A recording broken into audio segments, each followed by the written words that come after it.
가끔씩 이 믿는 부모님이 돌아가시고 또 믿지 않는 자녀들이 있는 그런 집 있잖아요. 그런 집에 장례에 가게 되면 가끔 이런 경우가 있습니다.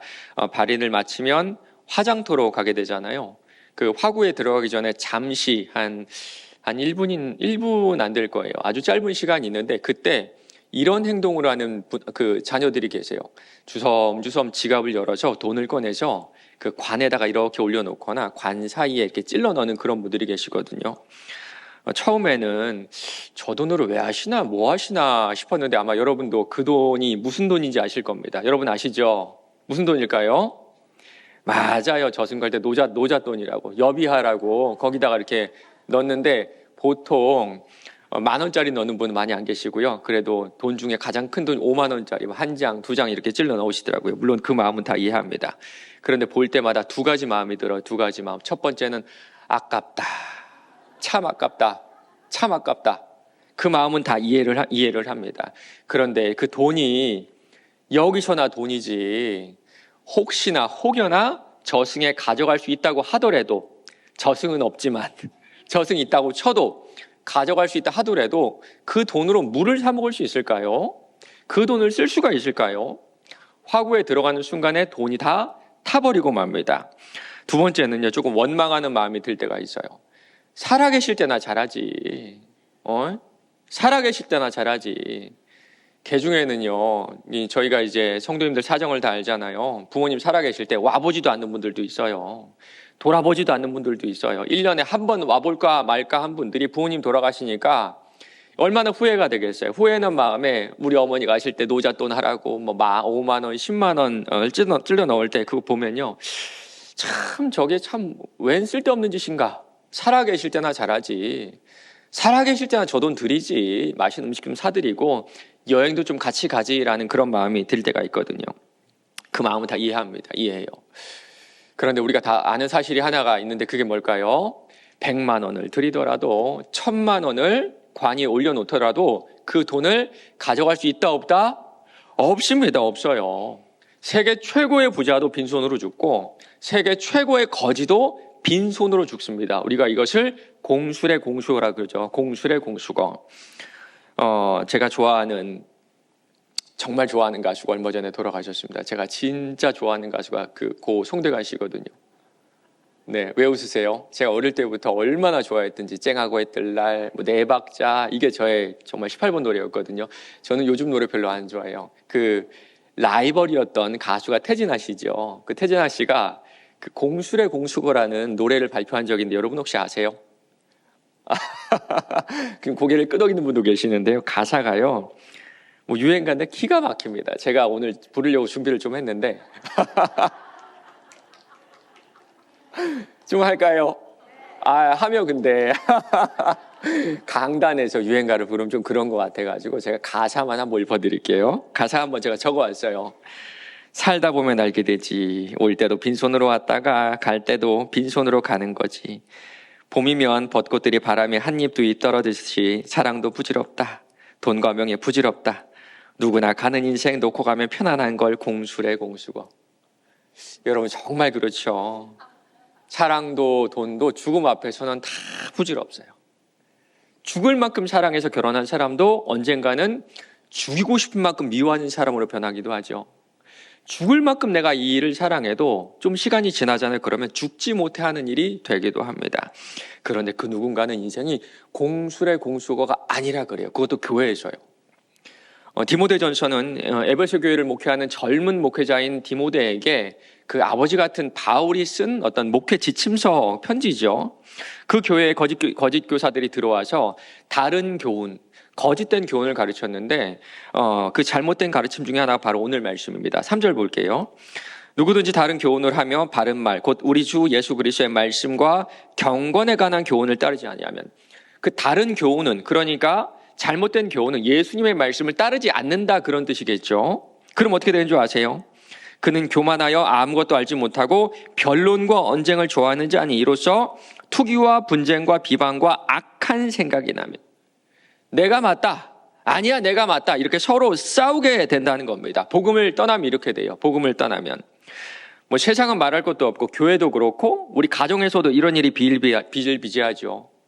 우리가 싸우는 이유를 살펴보면 거의 100이면 100, 내가 맞다. 아니야, 내가 맞다. 자기의 옳음을 드러내기 때문에 우리가 싸우게 됩니다. 부부싸움도 마찬가지죠. 왜 할까요? 서로 내가 옳다고 내 주장을 하기 때문이에요. 그런데 들어보잖아요. 그러면 둘 다 맞아요. 다 틀린 경우는 없어요. 여러분은 그렇게 생각하시죠? 내 남편 다 틀리다 생각하는데 그렇진 않더라고요. 제가 남편 입장에서는 남편도 옳은 점이 있습니다. 여러분도 틀린 게 있고요. 두 부류의 남편이 있습니다. 어리석은 남편이 있고 지혜로운 남편이 있어요. 어리석은 남편 어떻습니까? 지혜로운 남편은 아내가 막 화를 낼 때 어떻게 합니까? 입을 다물어요. 입을 다물어서 그 분노를 좀 삭이게 되고요. 어리석은 남편은 아내가 화를 내고 분을 낼 때 옳은 말을 합니다. 자기 맞는 말을 해가지고 그 분을 2배로 내게 하죠. 참 어리석은 남편이에요. 그런데 지혜로운 남편이라고 하더라도, 입을 다물고 있다고 하더라도 자기 주장이 없는 것은 아닙니다. 그저 이 상황을 빨리 끝내기 위해, 이 상황을 빨리 지나가기 위해. 여러분의 남편은 지혜롭지 않습니다. 한 분도 지혜롭지 않아요. 한 분도 착하지 않습니다. 그냥 이 상황을 빨리 넘어가려고 입을 다물고 계실 뿐이에요. 맞습니다. 우리가 서로 싸우는 이유는요, 딱 한 가지입니다. 서로 옳은 말을 하기 때문에. 에베소 교회에 찾아온 이 거짓 교사들도 마찬가지였습니다. 그들은요, 내가 옳다고 생각하는 것을 지금 교인들에게 가르치고 있었거든요. 그런데 한 가지 그들이 안 한 게 있었는데, 그것이 뭐냐면요, 내가 옳다고 생각하는 게 진짜 옳은 것인지 아닌지 분별하는 그런 과정이었습니다. 분별. 어떻게 분별할 수 있을까요? 어떻게? 4절입니다. 변론과 언쟁을 좋아하는 자는 이로써 투기와 분쟁과 비방과 악한 생각이 나며. 우리는 내 주장이 옳다고 생각을 하죠. 내 주장이 옳다고 생각하니까 막 주장을 하는 거잖아요. 그런데 그 결과가 변론과 언쟁이라면 그건 옳은 것이 아닙니다. 맞는 말일 수는 있어요. 그러나 옳지는 않습니다. 여러분, 뚱뚱한 사람에게 뚱뚱하다 그러면 맞는 말입니까? 틀린 말입니까? 맞는 말이에요. 그런데 그렇게 말하는 거는 옳습니까? 옳지 않습니까? 옳지 않아요. 가난한 사람에게 아유 당신 가난하다 말하면 옳습니까? 옳지 않습니까? 맞는 말이죠. 그런데 옳은 말입니까? 아닙니까? 옳지 않은 말이. 그렇게 말하면 안 됩니다. 그런데 이렇게 맞는 말만 하는 사람 보잖아요. 그럼 어떤 줄 아세요? 항상 화가 나 있어요. 그렇죠? 그리고 분쟁의 한복판에 서 있게 됩니다. 특별히 이 변론이란 말은요, 어떤 영어 성경은 이렇게 번역을 했거든요. 한번 보여주세요. 논란이 되는 질문에 대한 병적인 관심이라고 번역을 했어요. 논란이 되는 질문에 대한 병적인 관심. 예를 들어 이런 겁니다. 여러분, 믿지 않는 사람과 결혼하면 될까 안 될까요? 어떻게 생각하세요?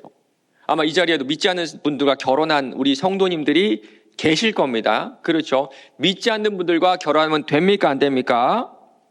됩니까 안 됩니까? 우리는 각자의 답이 있어요. 여러분 아마 제각각 다 답이 있으실 겁니다. 그런데 전 이런 생각이 들어요. 굳이 이런 얘기 꺼내야 될까요?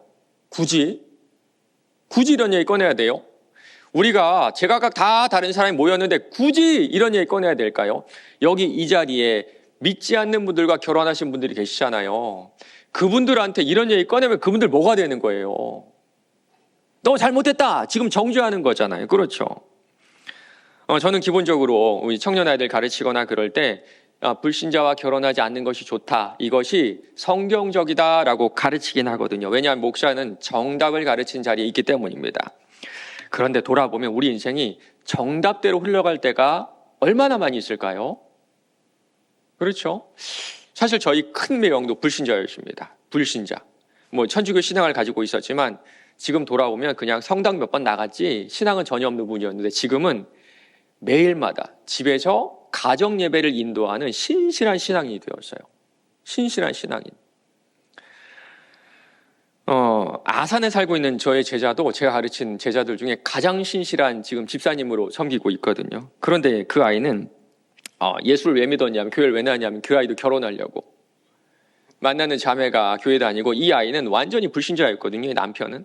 그러니까 당신 너 나랑 결혼하려면 교회 나가서 세례 받아야 돼. 그러니까 그것 때문에 억지로 교회 나와서 억지로 세례를 받은 그런 아이인데요. 지금은 얼마나 신실한지 모릅니다. 평신도 오고 그냥 회사원, 평범한 직장 다니는 정말 평범한 아이인데 지금 그 아이가 뭐 하고 있냐면요. 그 어떤 선교단체 재정총무를 맡고 있어요. 재정총무.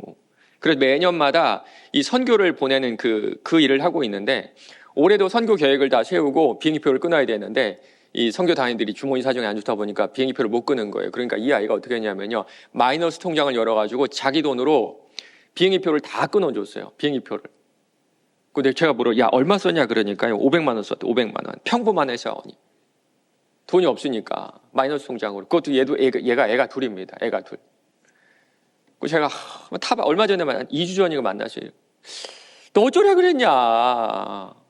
제가 목사가 선교비 냈다고 막 타박을 했어요. 너 지금 집도 전셋집이고 애도 둘인데 어쩌라고 그랬냐 그랬더니 걔가 뭐라는 줄 아세요? 그 친구가 주의 일이니까 괜찮대요. 주님 일이니까 빚져도 괜찮대요.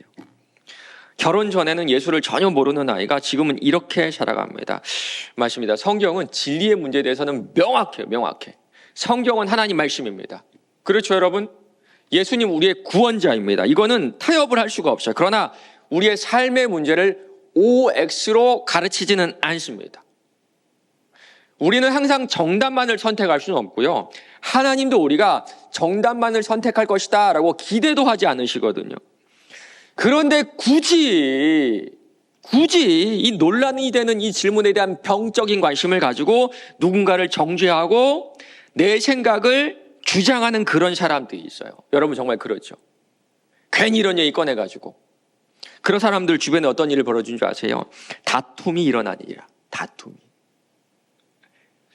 2000년 전에 에베소 교회에도 이런 사람들이 있었습니다. 잘못된 교회를 가르쳤고요. 마치 내가 하나님인 양 OX로 성도들의 삶을 딱딱딱딱 이렇게 좀 분별이라 그럴까요? 이렇게 좀 알려줬던 것 같아요. 문제는 아직 신앙의 기반이 좀 약했던 에베소 교회 성도들이 혼란을 느낌과 동시에 좀 매력도 느꼈던 것 같아요. 매력도. 여러분 가운데 혹시 신천지 갔다 온 분 혹시 계신가요? 신천지? 한번 마음으로 손 한번 들어보세요. 있어요. 제가 모르는 것 같죠? 모르는 것 같죠? 제가 신천지 연구를 좀 많이 해가지고, 그리고 신천지에 대한 얘기를 많이 하다 보니까 제가 그 요한계시록 가르칠 때 신천지 앞부분은 항상 신천지의 어떤 교리의 맹점을 가르쳤거든요. 그러니까 몇 분들이 찾아와서 저한테 얘기한 적이 있어요. 목사님, 우리 교회 어떤 권사님 있잖아요. 신천지 갔다 왔어요. 뜨끔하시죠? 신천지 교리를 보면 되게 명확해 보이거든요. 말씀에 짝이 있다 그러죠. 여러분, 말씀에 짝이 있다 그러면 무조건 신천지입니다. 그거는 잘못된 번역이에요. 잘못된 번역. 신천지는 말씀에 짝이 있다 그러면서 나무는 사람이고 열매는 성도고 새는 성령이고 마음은 밭이다. 이렇게 가르칩니다. 이렇게 가르치면 100% 신천지, 100% 신천지. 그리고 뭐라 그럽니까? 요한계시록 봐봐. 구원받은 성도가 몇 명입니까? 14만 4천이야. 딱 떨어지지. 이렇게 우리 14만 4천 안에 들어가야 돼 라고 신천지는 이렇게 딱딱딱딱 떨어지게 가르치거든요. 그렇죠. 그러니까 뭔가 명확한 걸 좋아하고 나는 이해해야 믿을 수 있어 말하는 이렇게 교만한 사람들이 여기 휩쓸려 가기에 마련입니다. 그런데 우리 교회 같이 좀 이렇게 건강한 교회는 어떤가요? 건강한 교회는 뭐 물어보면 기도해 볼게요. 뭐 이렇게 얘기하죠. 그렇죠. 그리고 하나님의 뜻을 좀 더 찾아보자 이렇게 얘기하고, 뭔가 좀 명확한 게 없어요. 좀 기다려보세요 이런 얘기도 하고. 그렇죠. 성경 해석도 참 조심스럽게 합니다. 이렇게도 할 수 있고 이렇게도 할 수 있는데 우리는 좀 더 이렇게 그 예전에 우리 신앙의 선배들이 아주 신앙의 전통들을 하는 것이 더 나은 것 같다. 이렇게 아주 조심스럽게 성경 해석을 하거든요. 성격도 급하고 뭔가 딱딱 떨어진 걸 좋아하는 사람들이 답답함을 느낄 수밖에 없습니다. 여러분, 그런데 몸에 좋은 거는 맛이 어떤가요? 밍밍해요. 그렇죠. 몸에 좋은 거는 되게 쓰거나 싱겁습니다. 내 영혼에 좋은 것도 마찬가지예요. 내 영혼에 아주 짠맛, 내 영혼에 아주 단맛에 길들여지잖아요. 그러면 이렇게 건강하고 밍밍한 하나님의 말씀은 더 이상 귀에 들어오지 않습니다. 그리고 이렇게 딱딱 떨어지는 것들, 특별히 여러분 기도원 가면 여러분에게 답을 주죠. 그렇죠.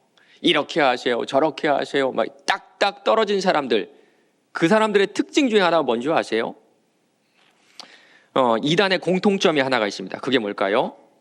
돈이 많아요. 돈이 상당히 많습니다.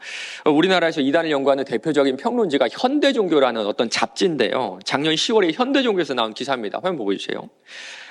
크고 작은 행사가 있을 때마다 헌금을 강요 혹은 강한 권유가 들어온다. 여기에 DVD 구입을 위한 후원금, 녹취록 구입, 천지일보 구독료 등 다양한 헌금이 존재한다. 이 밖에도 명절이면 사역자들의 차비, 이만희의 소송 비용도 헌금을 걷어 전달한다.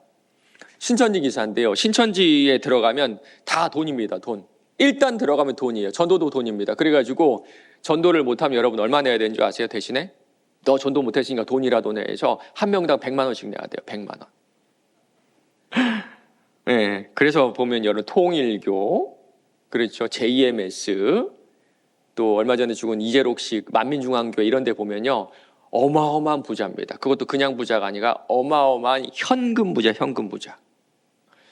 1992년도 이장님의 그 휴거 소동 다 기억나시죠? 그렇죠. 92년도 10월 며칠에 다 뭐 휴거될 것이다 해서 한 교회에 모여셨는데, 그때 이장님 씨가 그 헌금으로 받은 돈이 34억입니다. 34억. 그런데 참 웃긴 일이 있었죠. 이장님 씨가 그 적금 비슷한 거 드러났는데 만기일이 1993년이었어요. 이거 무슨 뜻일까요? 처음부터 사기치려고. 혹시 뭐 이단들 갔다 오신 분들 계실 텐데 있으실 수 있죠. 여러분 이단들 예배 가보잖아요. 얼마나 뜨거운지 모릅니다. 막 불이 붙어요. 기도는 얼마나 열심히 하는지 모르고 성경은 전문가입니다. 전문가 수준이에요. 성경 하나하나 공부해가지고. 그런데 그걸 이용해서 어떻게 합니까? 돈을 벌어요. 경건을 이익의 방도로 생각하는 자들의 다툼이 일어나느니라. 이단들 집단에 가보면 결국엔 이걸 깨닫게 됩니다. 돈 넣고 돈 먹기. 돈 넣고 돈 먹기. 너 말씀 많이 읽잖아. 기도 많이 하잖아. 전도 많이 하잖아. 그럼 어떻게 돼? 하나님께 뭐 받을 수 있어? 돈 받을 수 있어. 뭐 쉬운 말로 하면 기복신앙이라고 할 수가 있겠죠. 기복신앙이란 말 들으면 우리도 좀 뜨끔할 겁니다. 뜨끔. 그렇죠. 기복신앙에 대한 설교를 들으면 괜히 좀 나도 좀 그런 것 같은데, 내가 좀 잘못한 것 같기도 하고 뭔가 좀 거부감이 들 때도 있어요. 나는 하나님께 복을 구하긴 하는데 부자가 되고 싶은 건 아닙니다. 그렇죠. 대큰 부자가 되고 싶은 것도 아니고, 아니면 뭐 누군가 위해 군림하고 싶은 그런 것도 아니거든요. 그저 적당히 먹고 사는데 어려움 없고 자녀들 평안하고 건강하면 그걸로 족하는데, 그것도 기복신앙인가? 그것도 기복신앙이 해야 되는가? 우리 마음에 좀 고민이 될 때가 있어요. 그런데 다시 한번 전 이 말씀 드리고 싶습니다. 성경은 우리의 삶을 OX로 판단하지 않는다는 겁니다. 전도서에 이런 말씀이 있어요. 4장 6절입니다. 두 손에 가득하고 수고하여 바람을 잡는 것보다 한 손만 가득하고 평온함이 더 나으니라. 전도서는 솔로몬이라는 사람이 있었잖아요. 여러분 솔로몬 누군가요? 솔로몬이 역사상 가장 지혜로운 사람이었고 물질은 차고 넘쳤고요. 한 나라의 왕으로 살았습니다. 게다가 뭐 후궁하고 첩을 합치면 무려 1000명의 아내를 두었던 그런 사람이었어요. 어떻게 보면 세상에서 가장 많은 극도의 쾌락을 다 누려봤던 사람이 솔로몬이라고 해도 과언이 아닐 겁니다. 오늘 말씀에 나오는 두 손 가득한 삶을 살았던 것이 바로 솔로몬인데, 그는 자신의 가득한 삶을 뭐라고 한 줄 아세요? 바람을 잡는 것 같은 수고였다. 참 허무했다.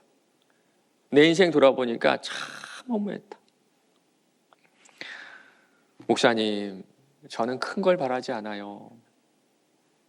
그저 먹고 살 정도면 되고요. 자녀들 건강하고 부모님 건강하시고 그냥 평안하면 그걸로 됩니다. 좀 무탈하기를. 큰 성공 거두지 않더라도 큰 문제 생기지 않는 것이 어쩌면 우리의 가장 큰 기도 제목이고 우리 모두의 소망인지도 모릅니다. 그런데 세상에 그런 인생이 있을까요? 주변을 둘러보세요. 모두가 걱정 없기를 바라지만 모두가 걱정을 또 안고 살아갑니다. 얼마 전에 세계 최고의 부자죠. 여러분도 아마 이름은 들어보셨을 겁니다. 빌 게이츠. 빌 게이츠 들어보셨죠? 아마 설교 시간에도 많이 들어보셨을 것 같은데 그 사람이 이제 만 70세가 되었어요. 그래서 자서전을 냈는데 그 자서전 읽어보니까요, 깜짝 놀랄 만한 내용이 있습니다.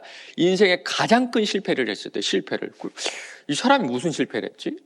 성공에 성공하는 한 사람인데 무슨 실패를 했지 한번 읽어보니까요, 27년 동안 함께했던 아내와의 이혼을 내 인생에 정말 큰 실패였고 아픔이다라고 얘기합니다. 왜 이혼했는 줄 아세요? 부정을 저질렀어요. 바람을 폈습니다, 이 사람이. 얼마나 후회될까요? 모든 걸 다 가졌고 모든 사람이 박수를 쳐주고 아마 전 세계에서 문명 세계의 사람이라면 빌 게이츠의 이름을 모르는 사람은 없을 겁니다. 그러나 평생 동안 나를 위해 헌신한 내 아내가 나의 부정으로 나를 떠나갈 때 지금까지 거둔 모든 성공이 바람처럼 느껴졌을 것 같아요.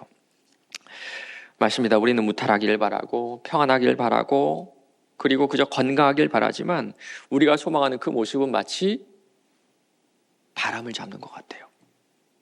그런 인생 없습니다. 그런 인생 없습니다.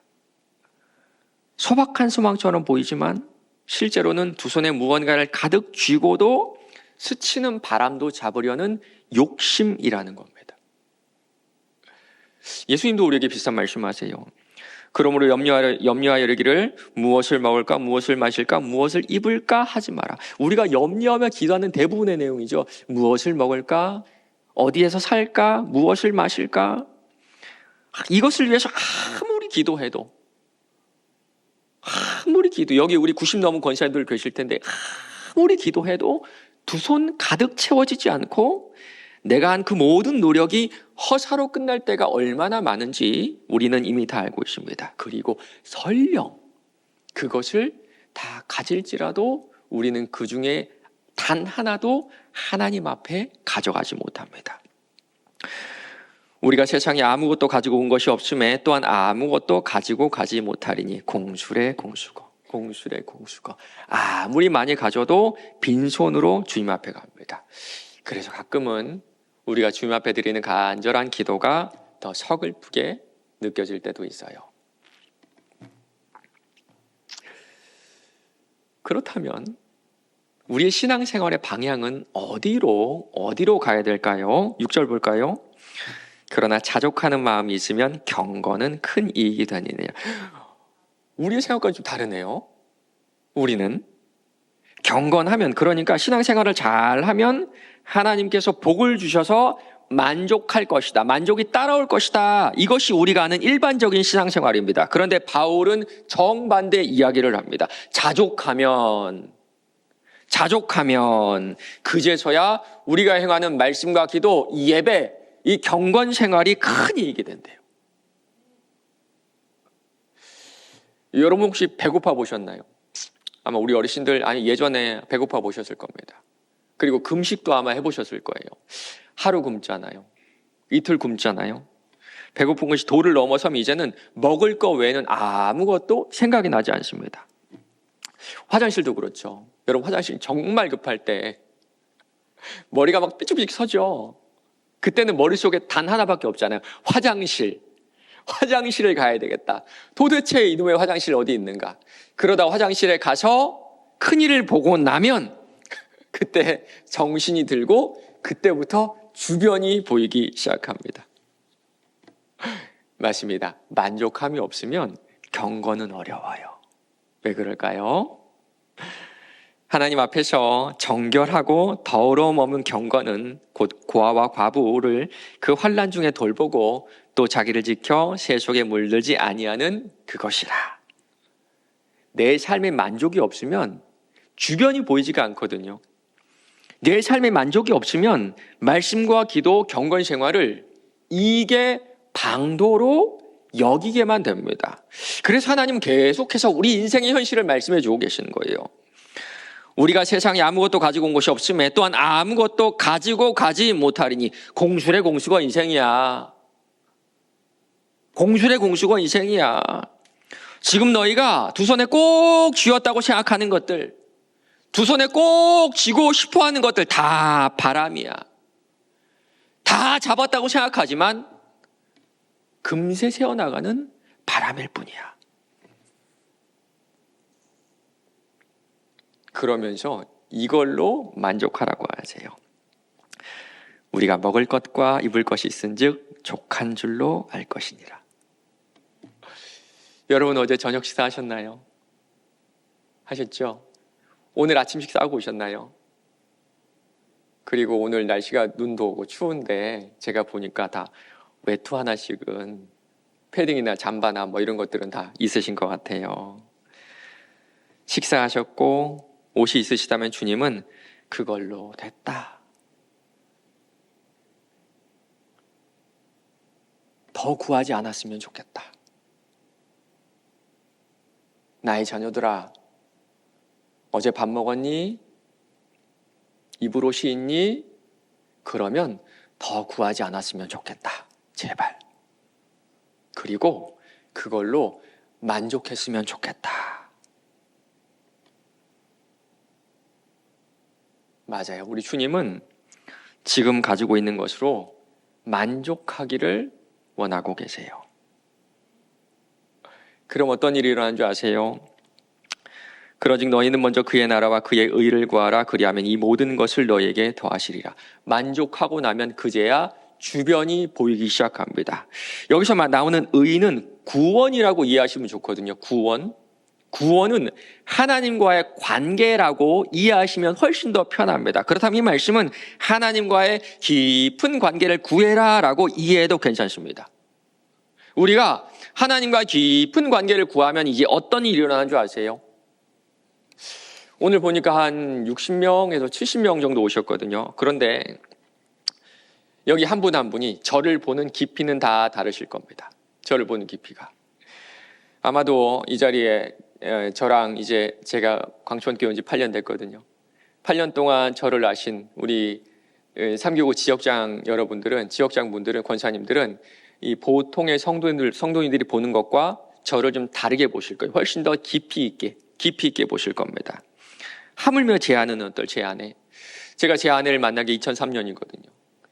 지금 제 아내 만난 지 한 21년 정도 됐는데 이 자리에 많은 분들 계시지만 아마 제 아내가 저를 가장 뚜렷하게 잘 보고 있을 거예요.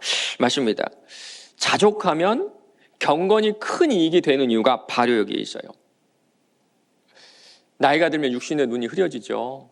어르신들 얘기 들어보면 이제는 성경 한 장 읽는 것도 쉽지 않다 그런 말씀하시거든요. 그런데 자족하면 그때부터 하나님과의 관계가 깊어지고 하나님과의 관계가 깊어지면 이전에 보이지 않았던 것들이 보이게 됩니다. 보였던 것들이 훨씬 더 뚜렷하게 돼요. 우리가 무엇을 볼 수 있을까요? 여러분 찬양의 가사를 한번 들어보시기 바랍니다.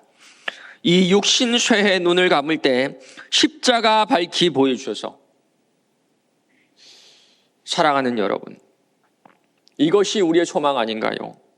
더 뚜렷하게 예수를 바라보는 것, 더 뚜렷하게 예수를 십자가를 바라보는 것. 한 가정의 어머니로서, 할머니로서 여러분 가정과 자녀들과 자녀손들의 무탈함과 형통함을 위해 기도하는 것을, 간절히 기도하는 것을 알고 있습니다. 그러나 여러분을 신방하다 보면 여러분 마음속에 있는 두려움과 풀리지 않는 답답함이 있다는 것을 알게 돼요. 여러분 그게 뭔지 아세요? 여러분 마음속에 있는 답답함과 두려움이 뭔지 아세요? 예수가 흐릿하게 보이는 겁니다. 예수가 흐릿하게 보이는 겁니다. 이제 난 이 교회 권사고 이 교회 집사고 내가 예수 믿는 지 40년, 50년, 60년, 70년 이제 예수님 만날 날이 얼마 남지 않았는데 여전히 예수가 흐릿하게 보이는 거예요. 여전히 십자가가 잘 보이지 않아요.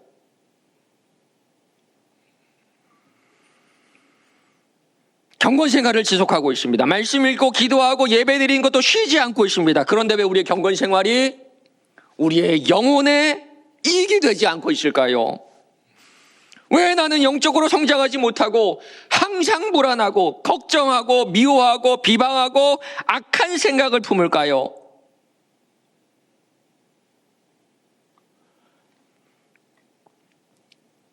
우리의 경건의 능력이 없는 이유는 자족이 아니라 만족을 구하기 때문입니다. 내가 맨날 내가 만날 그 주님이 내가 내 약해진 눈으로 안경 없이 성경을 보는 것처럼 여전히 흐릿하게 보이신다면 우리 주님 이렇게 말씀하세요. 먹을 것과 입을 것이 있은즉 족한 줄로 알 것이니라. 맞습니다. 신앙생활의 끝이 자족이 아니라 신앙생활의 시작이 자족이에요. 사랑하는 여러분, 자녀들을 위해서, 건강을 위해서 기도하시기 바랍니다. 그들에게 여러분의 기도가 필요해요.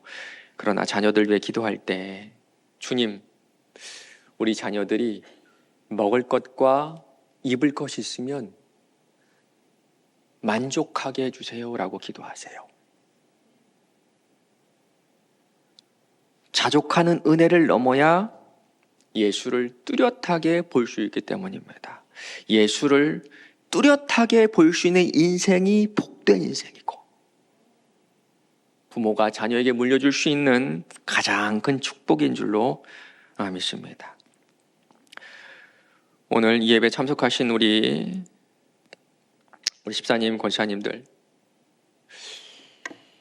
이 자리 가운데 계신 우리 권사님들, 연로하신 권사님들 가운데서는 앞으로 10년 안에 주님 만날 분들이 아마 계실 겁니다. 여러분 정말 그렇죠? 그리고 많은 우리 권사님들, 집사님들이 20년 안에는 주님과 얼굴과 얼굴로 맞이하게 될 거예요. 그때 빈손으로 가지 않기를 바랍니다. 공술에 빈손으로 왔으나 믿을 신수거, 믿음을 가지고 돌아가세요. 그의 의로우심을 가지고 돌아가세요. 육신이 쇠해 눈을 감을 때 평생 흐릿하게 봤던 낯선 예수가 아니라 내가 밝히 보았던, 또렷하게 보았던 예수의 품에서 깨어나는 놀라운 은혜가 우리 모두에게 있기를 바랍니다. 말씀을 맺겠습니다.